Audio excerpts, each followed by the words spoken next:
Welcome to the Front Street Animal Shelter, located in the heart of downtown Sacramento, California. Every year, over 11,000 animals come through these doors. Dedicated staff and volunteers work hard to provide quality care to these animals. Each and every one has a unique story to tell, and there's always so much to learn. We'd like to explore and share some of the real-life experiences of both the animals and the humans that can be found here in A Shelter Life. Hi, and welcome to Shelter Life. My name is Don Henkel, and on tonight's episode, we have the pleasure of having the phenomenal representation of the volunteers at Front Street.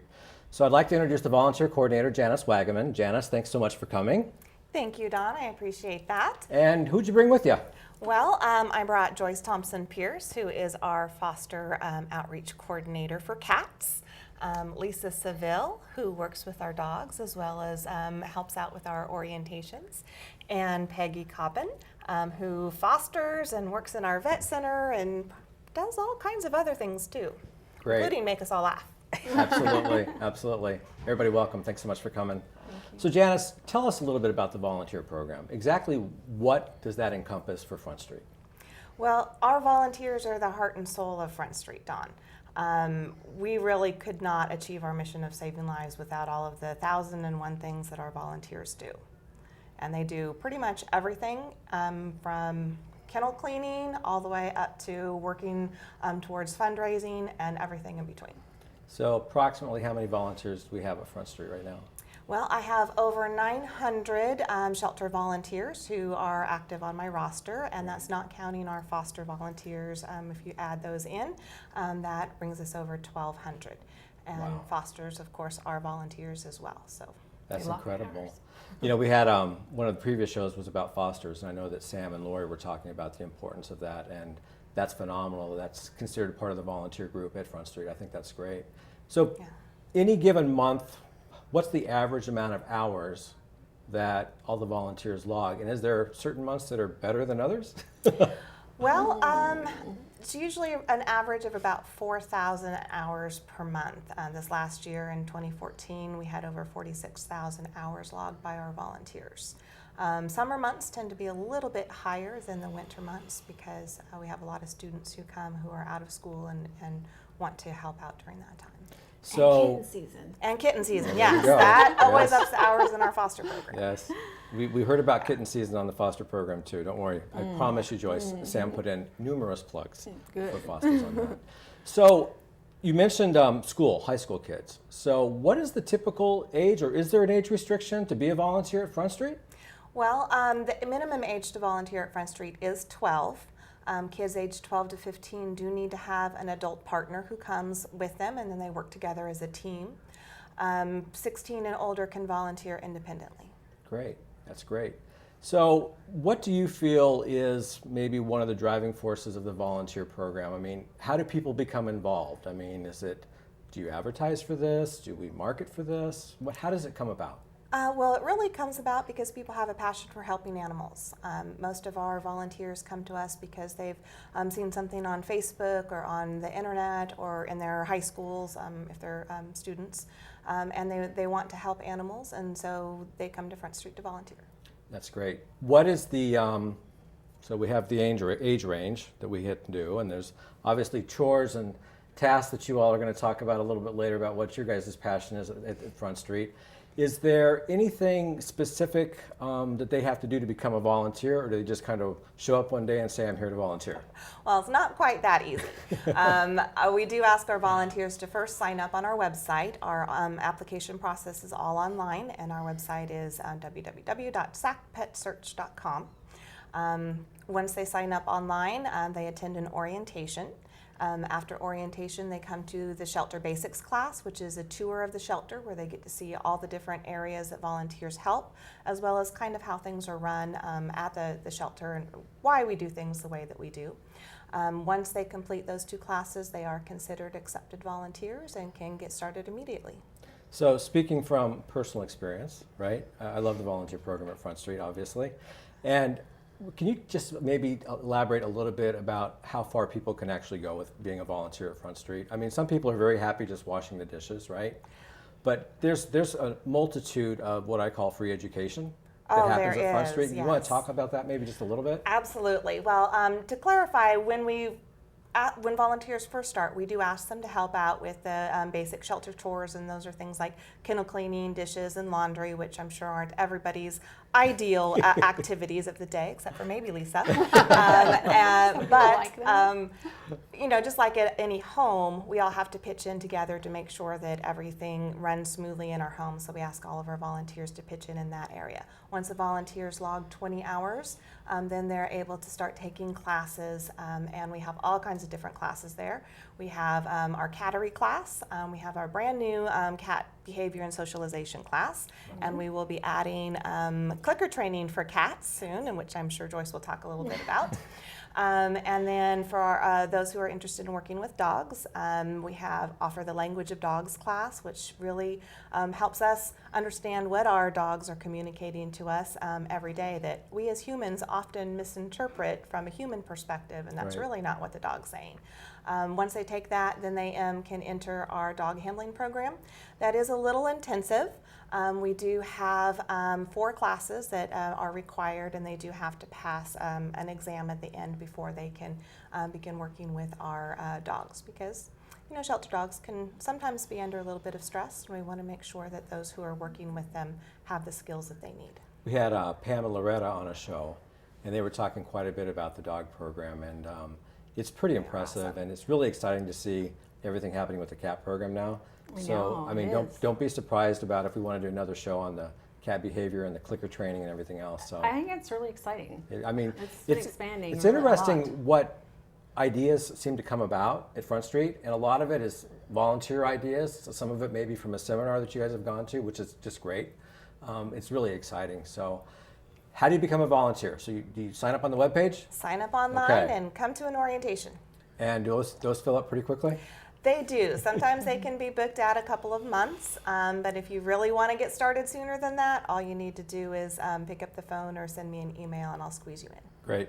So everybody, you heard that. If you want to become a volunteer at Front Street, you just go to sacpetsearch.com, follow the links to the volunteer section, and you can sign up right online. So, Lisa, Yes. how long have you been volunteering at Front Street? I'm coming up almost my 1-year anniversary Well, of congratulations. working at Front Street, and I've become much more involved than I ever thought I would be. So, obviously, there's lots of different programs. What have you kind of geared to, or maybe, I don't want to say what's your favorite, because I think we all like doing different aspects of Front Street, but what do you think probably your forte is right now? Right now, I've taken a bunch of the classes. I've done the dog handling classes. I've done the cat and dog adoption counseling. But I'm helping Janice now with orientations, because I like sharing how excited I am about volunteering and trying to get more volunteers into the program. Right. And I also, I don't know if it's my passion, but I really enjoy the kennel cleaning. I came into the program wanting to work with dogs and thinking that cleaning the kennels and the chores that were just something I was going to have to do before I could get to the dog handling. But you really get to do a lot of interaction with the dogs when you're doing the kennel cleaning. And it's nice just to be able to talk to the dogs and how much they really appreciate having that human contact. Well, it's a socialization aspect. Yes, I mean, yes. I think that a lot of people have different aspects on cleaning kennels, right? And some people do think of it as a chore or a task, but I think there's obviously those that take it a little bit more personal. And you do kind of brighten up and you smile when you talk about it. And to be honest with you, the dogs get that. I mean, I think they understand that you're actually helping them out and giving them a clean place. Right, and when you talk to them, they like hearing that voice. Even Right. if you're just saying, "Oh, why did you go and poo out of your kennel already?" Yeah. But they know that there's a friendly voice coming and talking to them, and sometimes they haven't had that friendly voice for a really long time. And so being able to do that and share that and kind of brighten their life is very fulfilling. Not to mention it's a zen time just to sit there and scoop the poop and not worry about anybody else. So if you had something to say to somebody who was interested in volunteering at Front Street, what do you think it would be? Do it and do it fast. Yeah. It's the most satisfying thing I've done in a long time. And it's not just the animals. I met great people at the shelter, from staff and volunteers, and you can do so many different things. My hard thing now is what do I do? What do I limit myself to doing? Right. Right. It can be a challenge sometimes, huh? Yes, it is. Because you really do want to do everything. I do. Yeah. It's so fun. It's a challenge. So we've got a little bit of videotape of what Lisa actually does at Front Street. So we'll just take a look at least what Lisa does at Front Street, cleaning the kennels, and actually I think there's some orientation in here as well.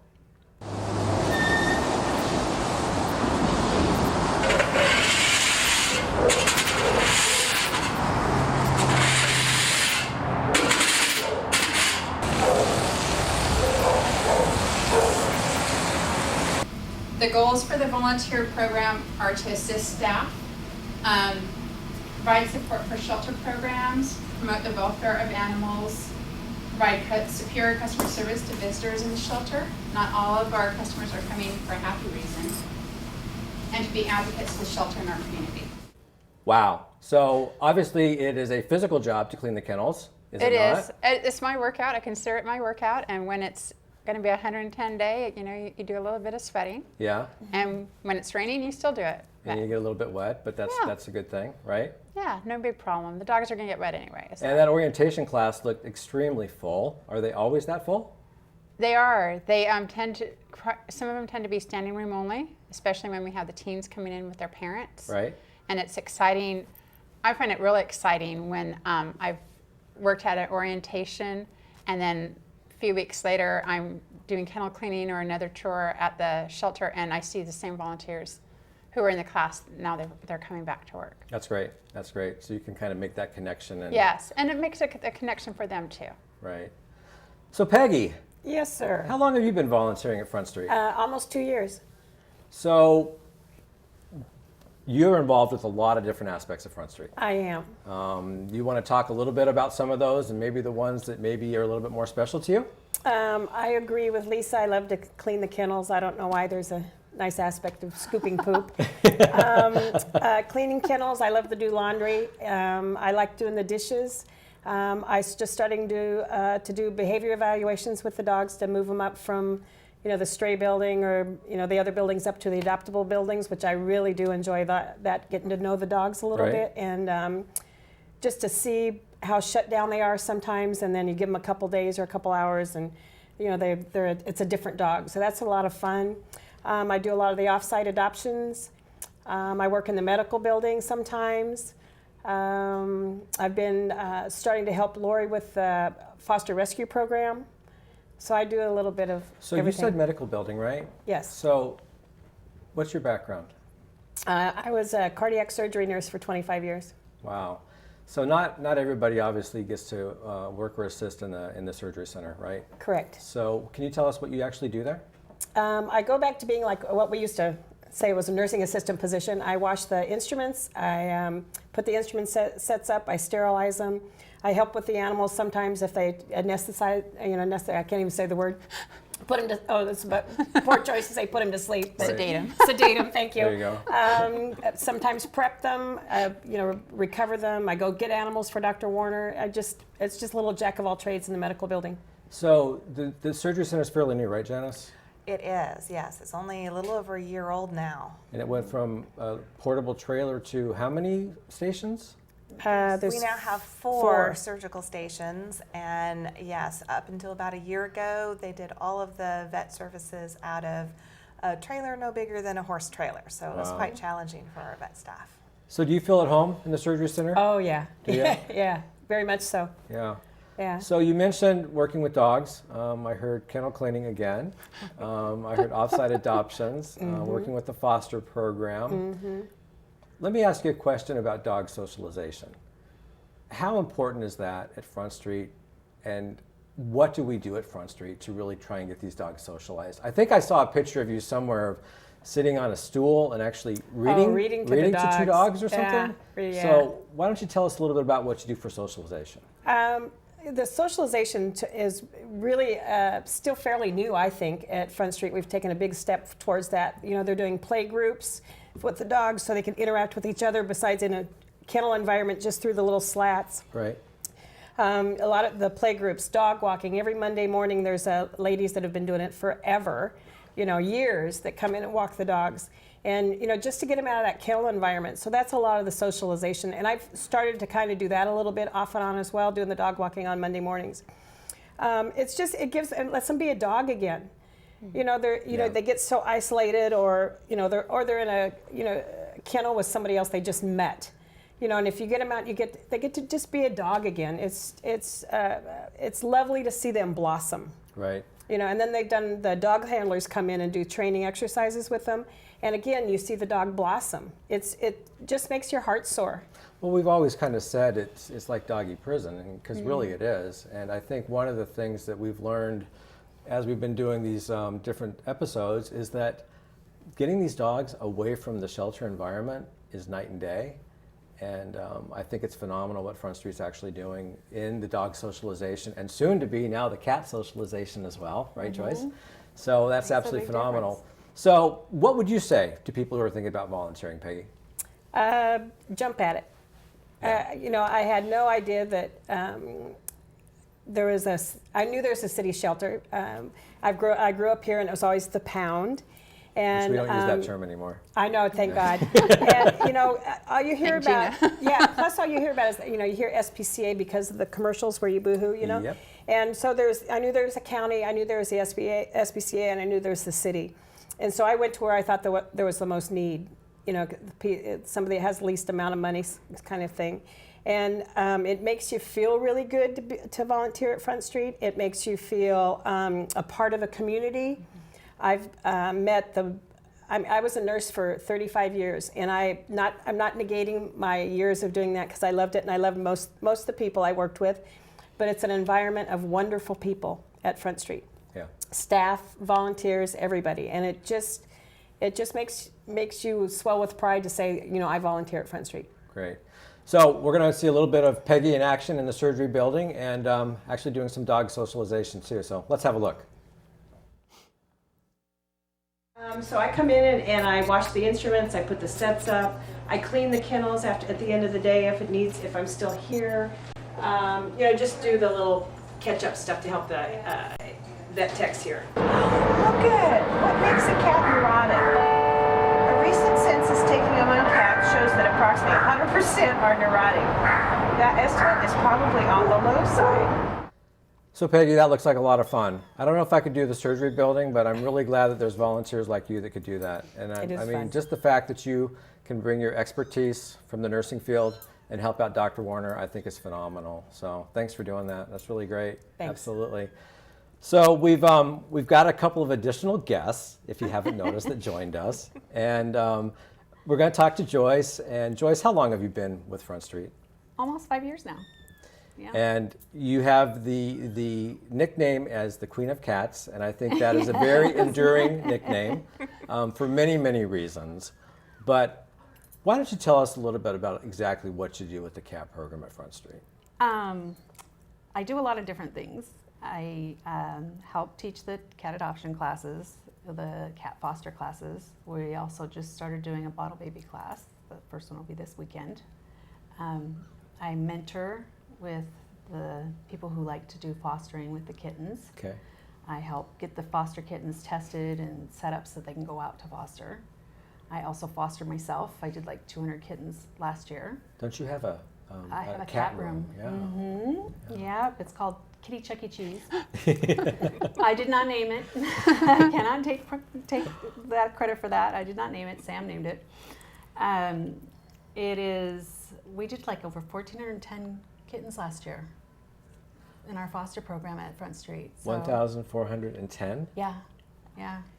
We more than doubled how many kittens we did last year. So Sam talked about it briefly, but how do you really recruit that many fosters for that amount of kittens? I mean, because a lot of these are neonatal, right? When they come in, Yeah. and like, were these guys neonatal? They were, but they had a mama. Okay.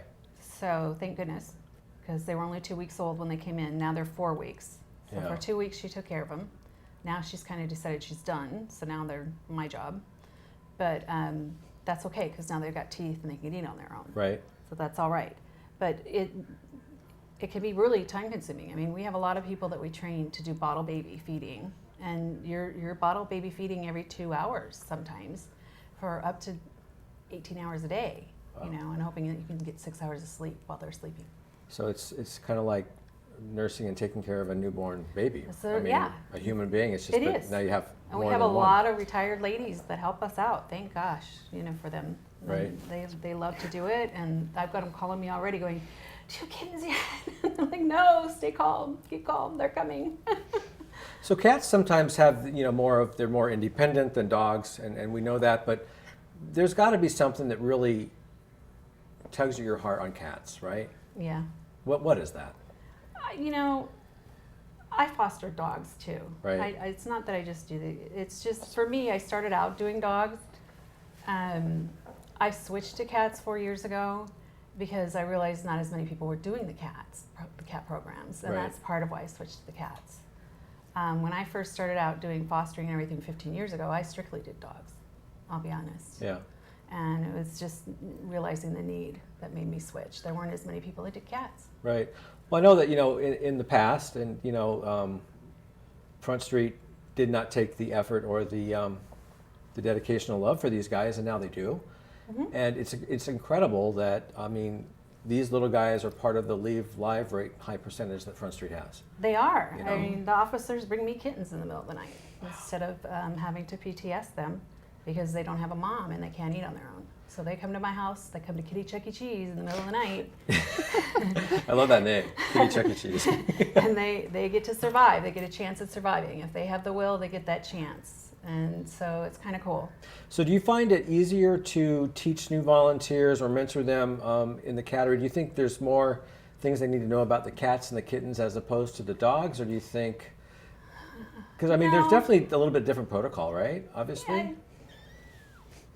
it is a different protocol, but I think you still have cross-contamination. You still Right. have issues where you have to know how, whether a cat's happy with you or not, if it's going to bite you, if it's going to try to hurt you and strike you.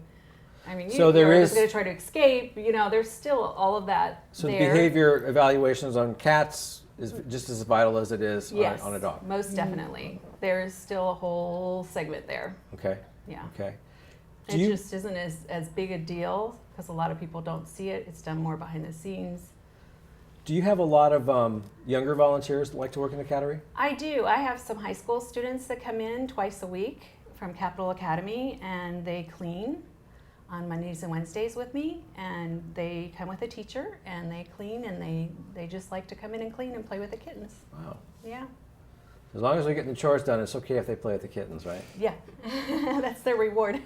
So we've got some great footage of Joyce actually working in the cattery, and as you guys can see, taking care of the beautiful kittens we have right here, right now. So let's take a look at what Joyce does at the cattery at Front Street. You might need to put one in here once they're done. So I'll get some more out. Hey. Thanks for your help today. Thank you for your help today. Okay, you get your 40 boxes next. You get your 40 boxes next. This way you can be my feature boy today.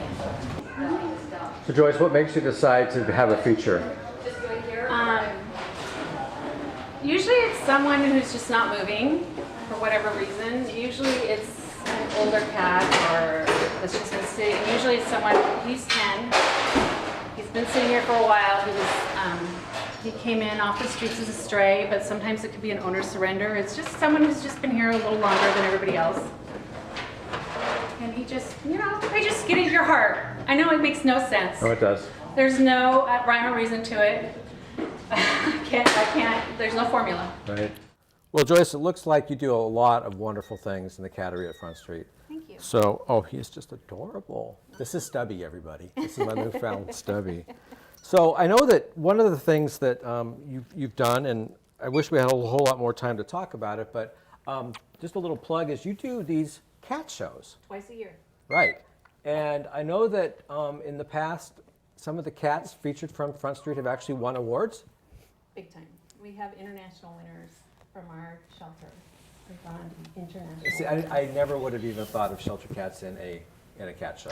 It's amazing. We have like 5 of them from our shelter. We're gonna have in the last 3 to years. we're gonna have to film the next one. We're gonna have to go and get some footage of that. August 14th, 15th, and 16th. There we go. So, everybody, I want to say thanks for coming on tonight's show. I mean, the volunteers at Front Street, as Janice says, they're the backbone. And the stuff that the volunteers do is just, you can't put a price tag on it. And it's absolutely wonderful. And I would like to thank all the volunteers who helped us here at Access Sacramento this evening. And I'd like to thank the volunteers at Front Street as well as the terrific staff at Front Street for everything they do for us. Keep in mind, you can always check out what's happening at Front Street by liking us on Facebook. So it's City of Front Street, City of Sacramento, like us on Facebook. You can check out all the programs and offerings that we have by visiting sacpetsearch.com. Or better yet, just come on down to Front Street and see us in person. It's at 2127 Front Street. So until next time, I'm Don Hinkle, and we'll see you next time on Shelter Life. Thanks again. Hello, I'm Gina Knapp, and I manage the Front Street Animal Shelter for the City of Sacramento. Our staff and volunteers are incredibly proud of the work we do for the lost, stray, abandoned, neglected, and surrendered animals that come into our care. And we've made great strides on Front Street, but we also realize that there is still more work to be done. With the help and support of people just like you, we know we will ultimately achieve our goal, which is saving more lives.